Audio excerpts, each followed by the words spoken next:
Hello there lovely humans and welcome back to my channel, or just a plain welcome if you're new. My name is Victoria and today I'll be bringing you my January wrap-up.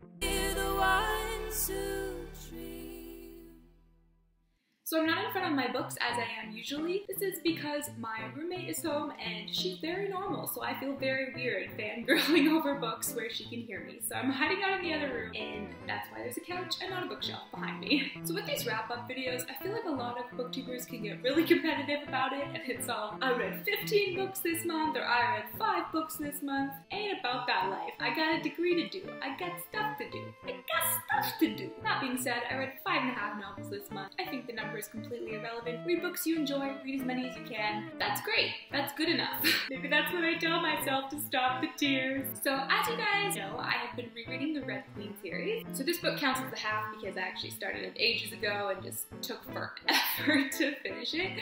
So I finished this at the beginning of this month, but it doesn't really count. If you guys don't know what the Red Queen series is, what rock have you been living under? I'm just kidding, but genuinely, these books are amazing. You should go read them immediately. They follow Mayor Barrow in kind of a dystopian, fantasy-esque, futuristic world. I guess the best way to describe it would be Game of Thrones meets the X-Men. Mayor Barrow is a poor girl. She ends up accidentally meeting the prince. He gets her a job as a servant, and as she's serving, she suddenly loses her shit and unleashes lightning on everyone. So in this world, society is divided by those of silver blood who have special abilities and those of red blood who are just regular humans. So Mira thinks she's a regular red-blooded human, but it turns out she has the power to control lightning, which is a silver trait.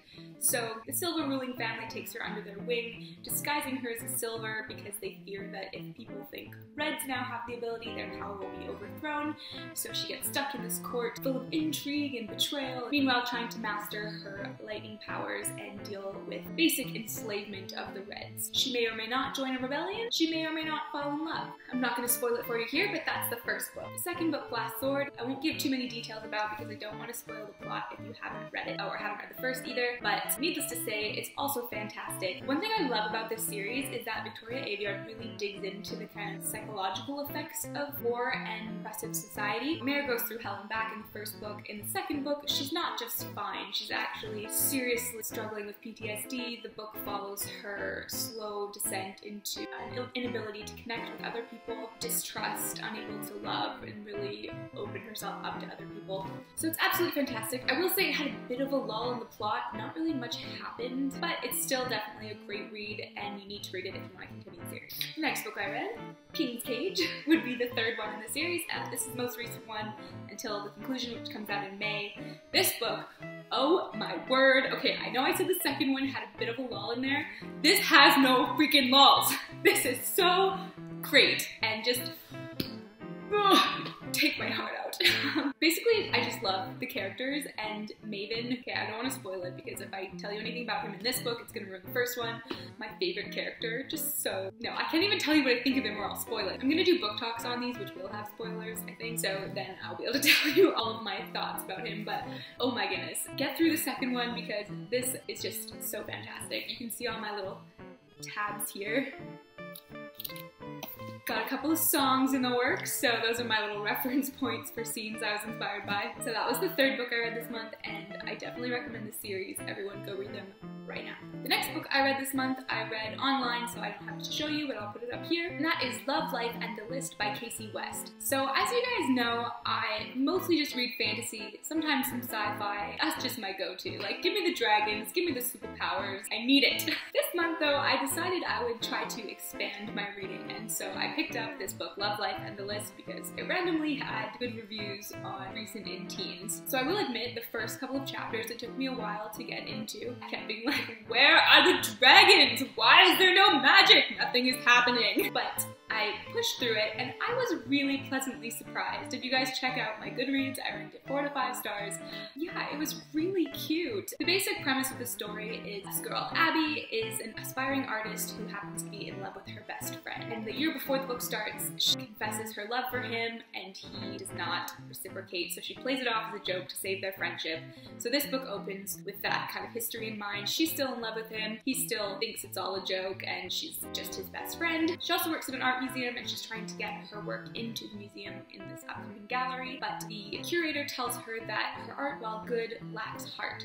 So in order to improve her art and to kind of grow her emotional experience, she creates this list of things she's going to accomplish called the Heart List.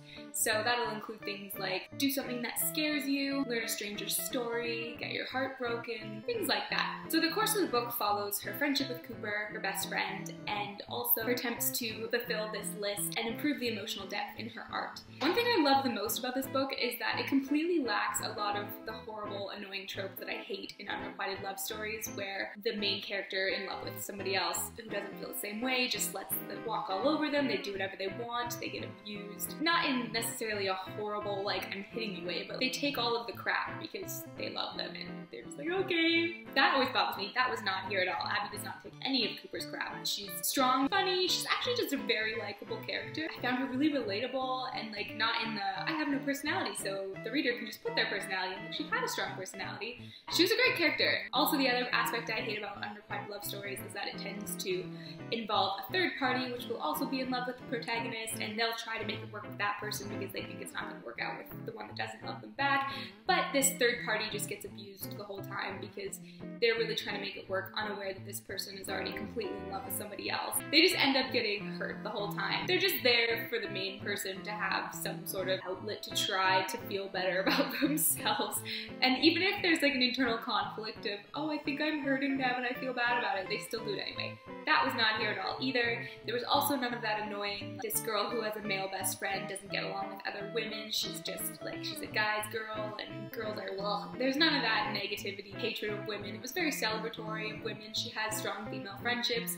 So overall, I really enjoyed this book and I might continue reading contemporary, who knows, but I really recommend it to you guys. Another one I read online, so I don't have to show you, is Vampire Academy by Richelle Mead. I'm sure you guys have heard of this series too. After reading Red Queen, which is so dark, everybody is in despair and dying and the world sucks. I just wanted something really fun and lighthearted, so I decided to reread the first one in the series. Yeah, if you guys don't know, which again, I'm sure you know, this series follows Rose Hathaway, who is training to be a guardian for her Moroi best friend. Basically, the way the world works is there are mortal vampires, for lack of a better word, called the Moroi. They feed on blood to live, but they're not violent or anything, and they're the ruling royal families.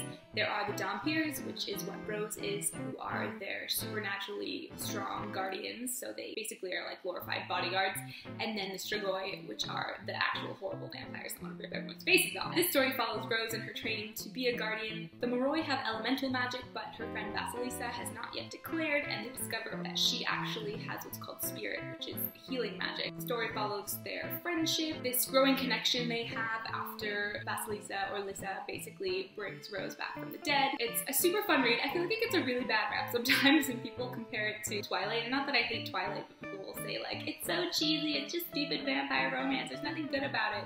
But actually, I think this series is really good. Yes, it has all the greasy cheese of a paranormal romance, but it's got a great plot, it has well-developed characters, the world is really interesting, and unlike anything I've ever seen in any other book. Rose is a really developed character. Bella is in some ways not developed, left perfectly empty so that the reader can insert themselves into the story. That is not the case at all with Rose. She's feisty, sarcastic, strong-willed, sexually empowered. Not that that's the epitome of everything that you want to be necessarily, but she has a personality, flaws and weaknesses and strengths all together. She's a fully developed person. I really like them. I like the first one.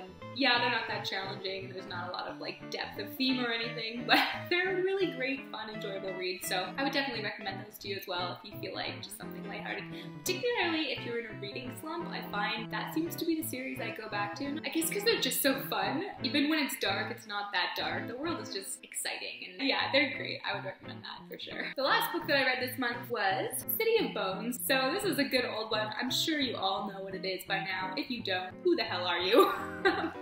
Basically, this follows Clare, who finds out that she's actually a member of a secret race of demon hunters, and her mom gets kidnapped. She goes to try to find her, and that propels the series. So I'm rereading this as part of the read-along that Emma from Emma Books, the YouTube channel, is hosting. I forgot how much I love this. It's been so many years since I read it, and it's just so fun. It's like Harry Potter. Like, the other ones get quite dark and dramatic and sexy, but the first one is just so cute and lighthearted. I forgot how much I adore it, so it was really wonderful to reread it. If you guys don't know what I'm talking talking about in terms of this read-along. I'll put the link in the description below for Emma's channel. I'm sure you all know her, she's huge. So yeah, you should definitely read along. It's been so fun. I'm part of the Drag Society on Facebook and just been chatting to random people about how much we love these books. As you can tell, it's well loved since the first 30 pages. They're no longer attached. I mean, I'm sure all of you have read these. If you haven't, you really need to. Cassandra Clare is just the Sarah J. Maas of my childhood, so seriously, go pick them up or reread them if you love them as much as I do and want to be part of this read-along. I would really recommend that. It's been such a good experience for me. So that concludes my January wrap-up. Let me know what books you guys have been reading in the comments below, as well as any other recommendations you have for me. Thanks so much for watching. Love y'all.